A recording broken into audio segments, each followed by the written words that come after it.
Good morning to all. നമ്മൾ ഇന്ന് ഈ വീഡിയോയിൽ ഡിസ്കസ് ചെയ്യുന്ന +1 ഫിസിക്സ് ടെക്സ്റ്റ് ബുക്കിലെ ഓസിലേഷൻസ് എന്ന ചാപ്റ്ററിലെ ഒരു ടോപ്പിക്കാണ് സിമ്പിൾ ഹാർമോണിക് മോഷൻ്റെ എക്സാമ്പിൾസ്.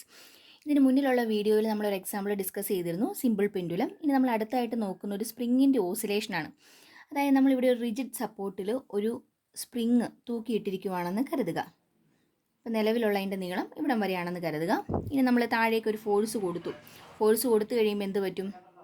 അത് എക്സ്റ്റെൻഡ് ചെയ്യുന്നതായിട്ട് കാണാൻ പറ്റും, സ്ട്രെച്ച് ചെയ്യുന്നു. അപ്പോൾ ഇതാ ഇത്രയും ഡിസ്റ്റൻസ് ആണ് സ്ട്രെച്ച് ചെയ്തിരിക്കുന്നതെന്ന് കരുതുക. എക്സ്റ്റെൻഡ് ചെയ്തിരിക്കുന്ന ഇത്രയും ഡിസ്റ്റൻസ് ആണ്, അതിന് നമ്മൾ എക്സ് എന്ന് കൊടുത്തെന്ന് കരുതുക. അങ്ങനെയാണെങ്കിൽ കൈ വിട്ട് കഴിയുമ്പോൾ എന്ത് പറ്റും? ഇത് അതിൻ്റെ പഴയ പൊസിഷനിലേക്ക് പോരും എന്ന് പറഞ്ഞതിന് അർത്ഥം എന്താണ്? അവിടെ ഒരു റീസ്റ്റോറിങ് ഫോഴ്സ് ആക്ട് ചെയ്യുന്നുണ്ട്. ഇത് ഓൾറെഡി നിങ്ങൾ ഇതിന് മുന്നിലുള്ളൊരു ചാപ്റ്ററിൽ പഠിച്ചിട്ടുണ്ട്. അങ്ങനെയാണെങ്കിൽ ആ റീസ്റ്റോറിങ് ഫോഴ്സ് എന്തിനെ ഡിപ്പെൻഡ് ചെയ്യും? നമ്മൾ ഇവിടെ കൊടുത്തിരിക്കുന്ന ഇവിടെ ഉണ്ടായിരിക്കുന്ന ഡിസ്പ്ലേസ്മെൻറ്റിനെ ഡിപ്പെൻഡ് ചെയ്തിരിക്കുകയല്ലേ. കൂടുതൽ ഫോഴ്സ് കൊടുത്താൽ കൂടുതൽ ഡിസ്പ്ലേസ്മെൻറ്റ് ഉണ്ടാവും, അപ്പം റീസ്റ്റോറിങ് ഫോഴ്സും കൂടി നിൽക്കും. സോ നമുക്ക് എന്തെഴുതാം? F is proportional to X എന്ന് കൊടുക്കാം. ഇവിടെ ഒരു മൈനസ് സൈനും കൂടി കൊടുത്തു. ആ മൈനസ് എന്തിനെ കാണിക്കുന്നതാണ്? ഇത് റീസ്റ്റോറിങ് ഫോഴ്സ് ആണ് അല്ലേ, ഓപ്പോസിറ്റ് ഡയറക്ഷനിലാണ് ആക്ട് ചെയ്യുന്നത്. So F is equal to -kx എന്ന് കൊടുക്കാം. ഇനി എഫിൻ്റെ സ്ഥാനത്ത് എന്ത് കൊടുക്കാം? എഫിൻ്റെ ഇക്വേഷൻ ഇട്ട് കൊടുക്കാം. Mass into acceleration is equal to -kx.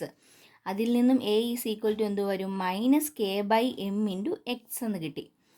ഇനി ഇതിനകത്ത് നമുക്ക് എന്ത് എഴുതാം? കെ എന്ന് പറയുന്ന സ്പ്രിങ് കോൺസ്റ്റൻ്റ് ആണ്, എം എന്ന് പറയുന്നത് മാസ് ആണ്. അങ്ങനെയാണെങ്കിൽ അത് രണ്ടും കോൺസ്റ്റൻ്റ് അല്ലേ. So a is proportional to -x എന്ന് എഴുതാം. ഇതെന്താണ്? സിമ്പിൾ ഹാർമോണിക് മോഷൻ്റെ ഇക്വേഷൻ ആണ് അല്ലേ. ആക്സിലറേഷൻ എന്ന് പറയുന്നത് ഡിസ്പ്ലേസ്മെൻറ്റിനോട് ഡയറക്റ്റ്ലി പ്രപ്പോർഷണലാണ്, അതെപ്പോഴും മെയിൻ പൊസിഷനിലേക്ക് ആക്ട് ചെയ്യും എന്ന് പറഞ്ഞിരിക്കുന്നത്. അപ്പം ഒരു സ്പ്രിങ്ങിൻ്റെ ഓസിലേഷൻ എന്ന് പറയുന്നതും എന്തായിരിക്കും? സിമ്പിൾ ഹാർമോണിക് ആയിരിക്കും.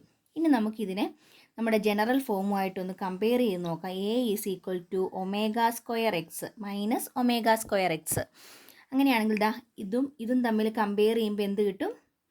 ω² എന്ന് പറയുന്നത് k/m ആണ്, അല്ലെങ്കിൽ omega is equal to √k/m എന്ന് കൊടുക്കാം. ടൈം പീരീഡിൻ്റെ ഇക്വേഷൻ എന്താണ്? T is equal to 2π into 2π/ω.